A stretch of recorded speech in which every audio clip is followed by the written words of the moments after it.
Praise the Lord. So, I'm a very confident person, man, but I don't know why I'm shaking today, but I'll just ask anyways. Go ahead. Yes, okay. So, I'm in a relationship where it's about a year and the question I have is, how do I explain it? Okay. So, in this situation, this relationship or situation, because something must happen there now. Which one? The latter. Okay, so basically, I respect this person and I value this person. I feel like this person has a lot to bring to the table other than finances and... You said the latter, that's situationship. Yes. Okay. I talk him. Go on. So basically, now there are certain instances. This what happens is that I feel like the person has a lot to bring to table and I value the person and I respect the person. But in my own little capacity, I don't feel like I'm as much valuable in the person's life. So for example, days will go by, things will happen, and then... Shh. Go on. And then this person would not reach out or call. And apart from, yes, you want the person to reach out to you, to call you, all this I miss you kind of stuff. But it just freaks me that, okay, you can just go on with your life and just do things, make important decisions without even... Give me an example, like how many days? It's not days, months.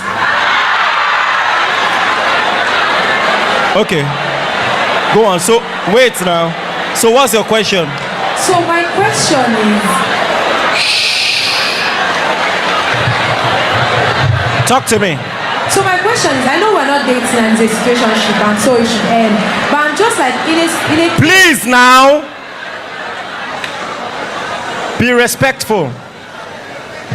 In a case where it was actually a real relationship, what do I do in that instance where you're feeling like you're not bringing anything of value to the table? Do you understand? So that's the question I have to ask, number one. So the second question I have to ask is there any way to build up yourself as a female that you can add more value in a relationship? Now I'm not talking about in terms of cooking or doing all this femininity. I just feel like in a relationship, the both parties should add value to each other's life. All right. And that's not how I feel. Quick question. And don't worry if you can't answer it here, that's okay. Tell me about your parents. Okay. What exactly? Like just a random. Are they together? No. For how long have they not been together? About 15 years. Okay.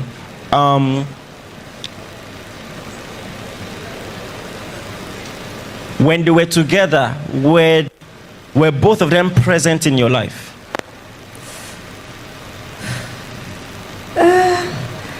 So... Don't worry, that answers my question. Yeah. Before you, first and foremost, you need to end that relationship or situationship. Okay, thank you. You see the way she responded? That's the respectful way of saying now your opinion with that. Okay. No. See a hand folded. Okay. Then you like I'm shy. All right, you're doing good. Yeah. You can fold your arms. I know you. I'm just reading your body language and I see what's going on there. So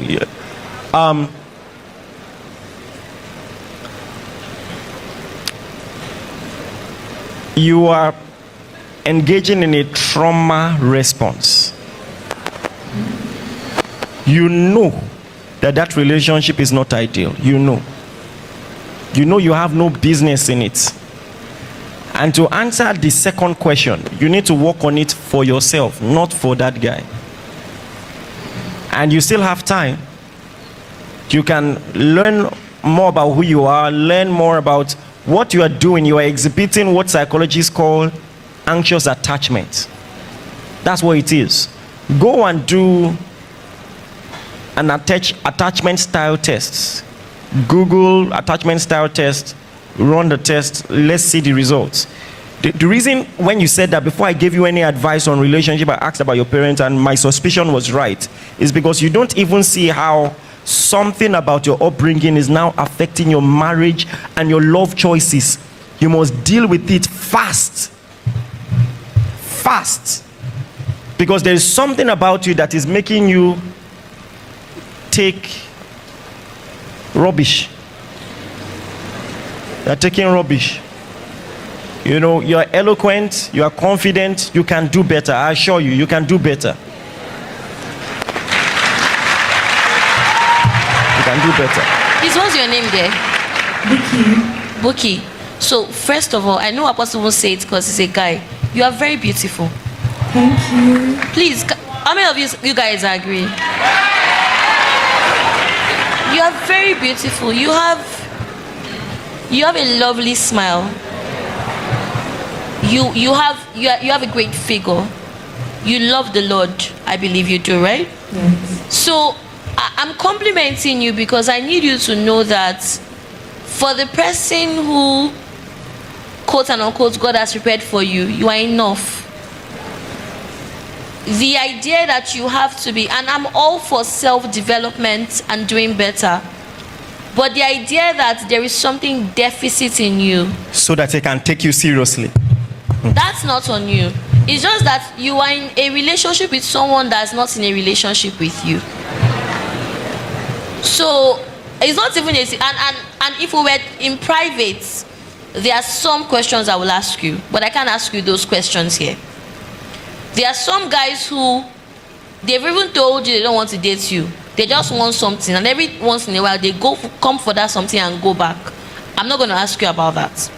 But I want you to have so much confidence in the value that you have. Beyond your looks, beyond your confidence, beyond your education, you are someone for whom Christ died. And so, so even if you begin to do better financially and all of that, that's going to be part of the dysfunction if you think that's what is going to make you accepted. Do you understand? You are someone for whom Christ died. So your core confidence has to come from that God esteem. Even if, you know, I heard stories of some people that get pregnant so they can abort it, but they would have added weight.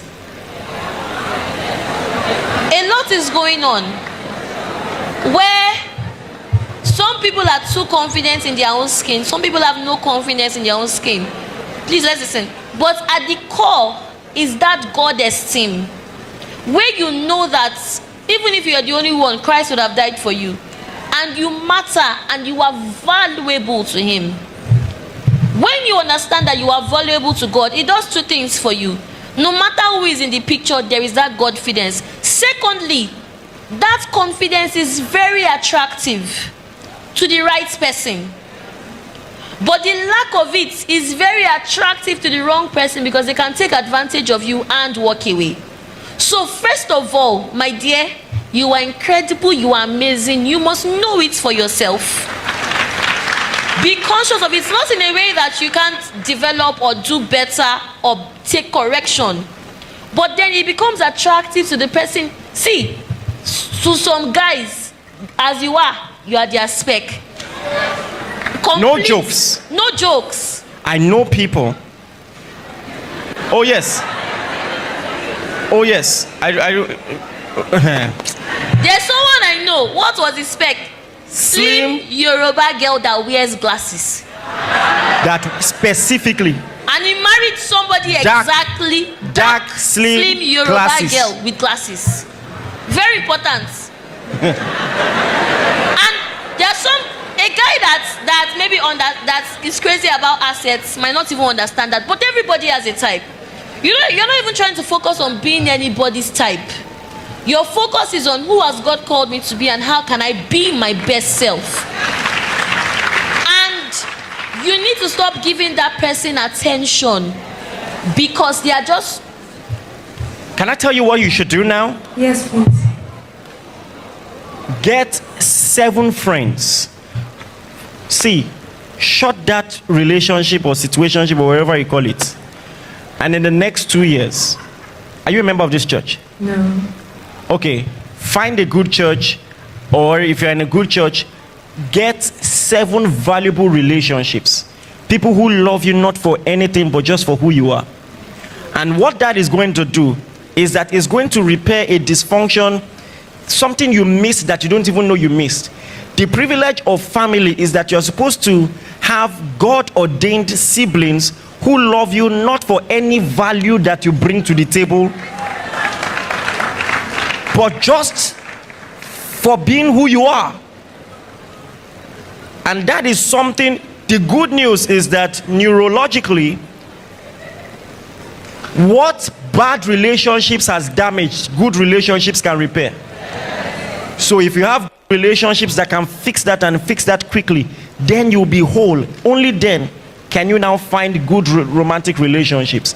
I don't think you should be ready for that until you get those friends, all right, who believe in you and love you for who you are. Do you understand what I'm saying? God bless you. I appreciate your confidence in asking that question. Thank you. Celebrate her, everybody.